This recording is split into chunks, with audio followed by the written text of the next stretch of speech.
Try to give him to us. So he'll be a guy that, if he shows up and does the exact right thing, he can win the fight. If he don't do the right thing, which I don't see him doing, I don't know why he would. Let's call a spade, right? When you get bigger, you do slow down a little bit, but that doesn't mean he's going to be ineffective at that weight. I think it's a bona fide good point to make. Sometimes it does wind up that way, but I'll give it. Crawford took the moving up in weight classes serious. He did the dieting, he did the training. So I feel like when you put in work like that. In boxing, there are fights, and then there are moments that shake the sport to its core. This is one of those moments.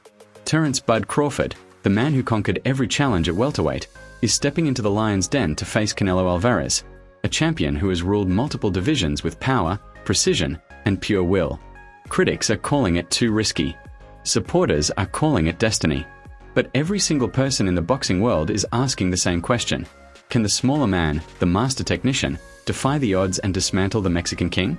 Tonight, we break down why some of boxing's sharpest minds believe Crawford is on the brink of pulling off the impossible. Roy Jones Jr., a man who knows the art of moving between weight classes better than most, doesn't just see this as size versus speed. It's a hard one to call, and I'm going to tell you why it's a hard one to call.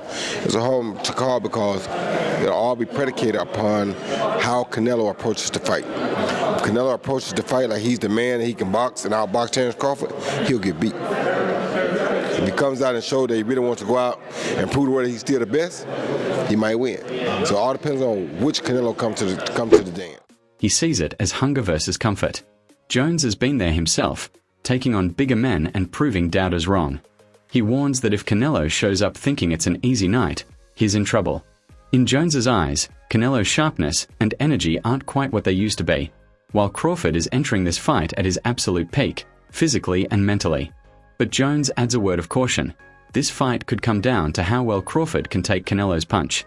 And that, he says, is the great unknown that could make all the difference. It'll all be predicated upon how well Terence can take his punch. Yeah. And what I'm seeing is I see a hungry Crawford, a Crawford that has been looking for the opportunity for a long time, finally getting the opportunity, and really ready to grab the opportunity. And with Canelo, I see a guy who not necessarily hungry, but loves to entertain, loves to give us the big fights. Always tries to give the big fights. He finds a way to give us big fights. Not gonna always win them, but he always tries to give them to us. So he'll be a guy that, if he shows up and does the exact right thing, he can win the fight. If he don't do the right thing, which I don't see him doing, I don't know why he would at this point in his career. I don't know. It'll all be predicated upon how well Terence can take his punch. Yeah. You said you don't think, or you don't look into the weight difference. Why? When you know how to box, when you're as skillful as Terence Crawford is. Olympic boxer Omari Jones, who has observed Crawford up close, says most fighters make mistakes when moving up. They add size too quickly, sacrificing speed. But Crawford? He's done it differently. There's been no reckless bulking, no unnecessary weight. Just functional muscle built on a strict diet, intense conditioning, and smart sparring. Omari has sparred with Crawford himself and says his competitiveness is unmatched. He refuses to be bullied, Omari explains. No matter the size, he fights you like you're on his level, or below it. This mindset, paired with elite preparation, could be the exact edge Crawford needs to shock the world against Canelo. The nutrition, like I said, the training. Crawford, he trains hard, so I feel like, I know they say he probably went up to like 185, so he has to lose that weight. But I think if he did it the right way, which I know he did, he'll be successful in September. And I know, like we discussed earlier, we talked with your pro debut, and now you're 3-0. Your last fight, July 19th against Blanco, and it was actually your third win by knockout. Yes. Super proud of you. How are you feeling about your pro career so far? I'm feeling great about my pro career. I definitely feel like it's off to a great start. My pro debut in my hometown, and then I was my second fight, Atlantic City, on the Boots card, and then my third fight on the Bam Rodriguez undercard. So Matchroom and Eddie Hearn, they're putting me on these cards, shining light on me, giving me. Pauline Malignaggi, always quick to notice technical details, points out that most fighters slow down when they move up in weight, but Crawford hasn't. He's gained size without losing his footwork, reflexes, or timing.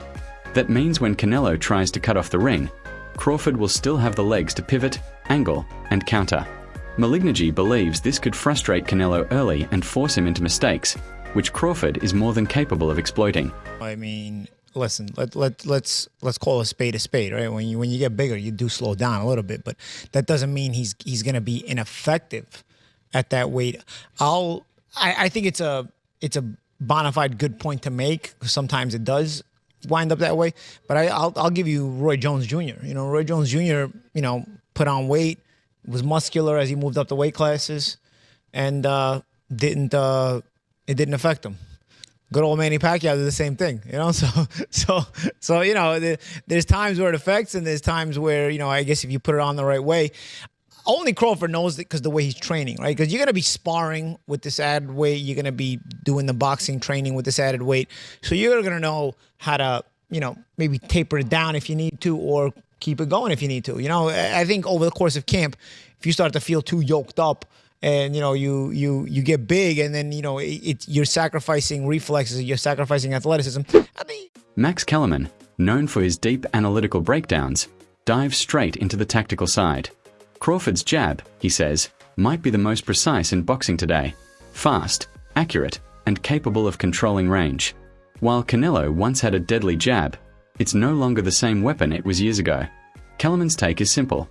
If Crawford can stop Canelo's forward momentum and turn the fight into a chess match, he'll take control.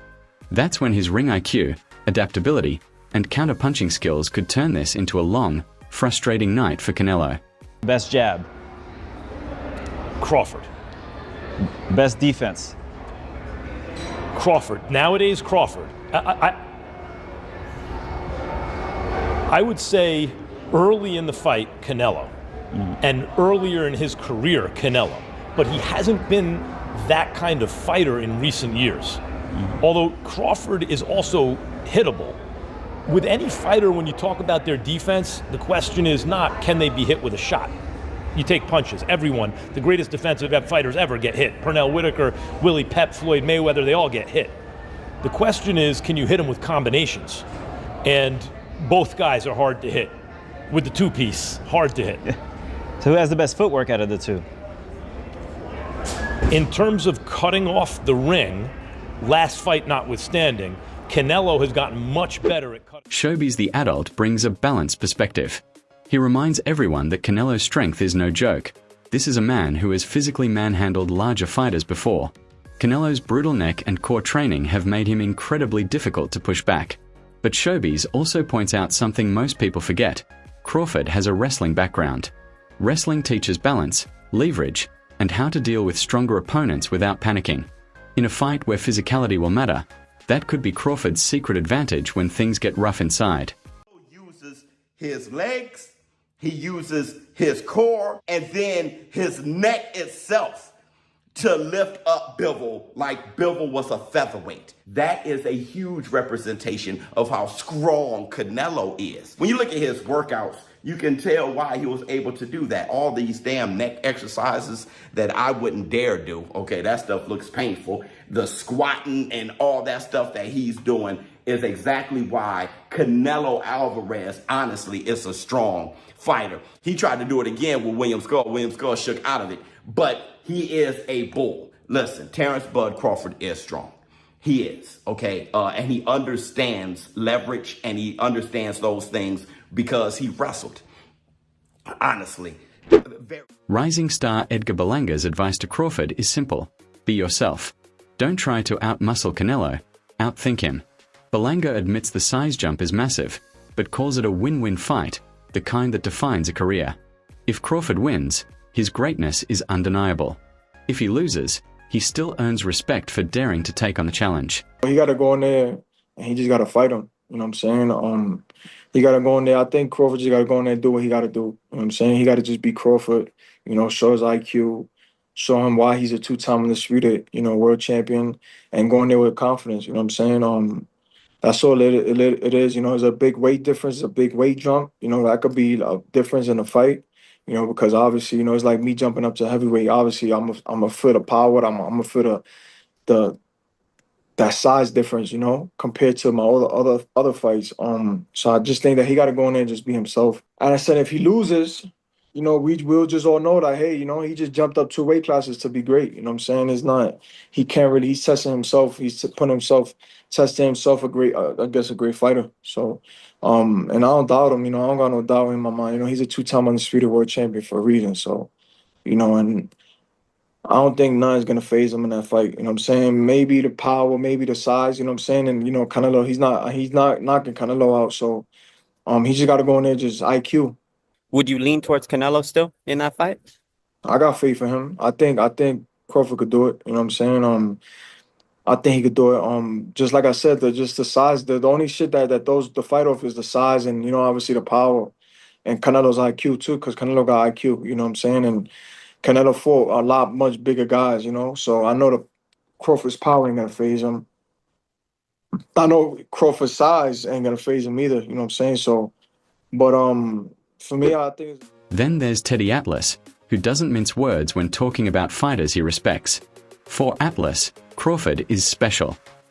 Not just in skill, but in mentality, the ability to rise when the lights are brightest. Atlas believes this is exactly the kind of stage where Crawford can prove himself to be one of the all-time greats. Greatness, Atlas says, isn't just about skills, it's about delivering when the stakes are highest.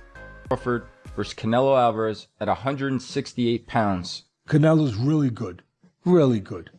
But I think Crawford is special. I know he hasn't fought the resume everyone wants, but you have that or you don't have that ingredient. I think he has it. Canelo's really good. He's tremendous. But could he be a tiny bit overrated? The greatness is within Crawford. It's in his desire. It's in his mind. It's in his makeup, where he came from. I know he's moving up in weight class. Can he carry? Across the boxing world, the consensus is that this fight won't just be decided by size. It will be decided by brains, discipline, and the ability to execute under extreme pressure. Crawford's keys will be distance control, smart angles, and patience. Canelo's keys will be relentless pressure, calculated aggression, and making his physicality felt early. 2 champions, 2 legacies, 1 night. Terence Crawford steps into the biggest challenge of his life, aiming to prove that skill can conquer size. When Terence, he gave this look to Spence that reminded me of like Dwight Muhammad Qawi and a young George Foreman. Canelo Alvarez walks in to remind the world that the king still rules the mountain. When the first bell rings, there will be no more talk, just 2 warriors in the ring, fighting for history. On fight night, we'll get our answer, and boxing will never be the same.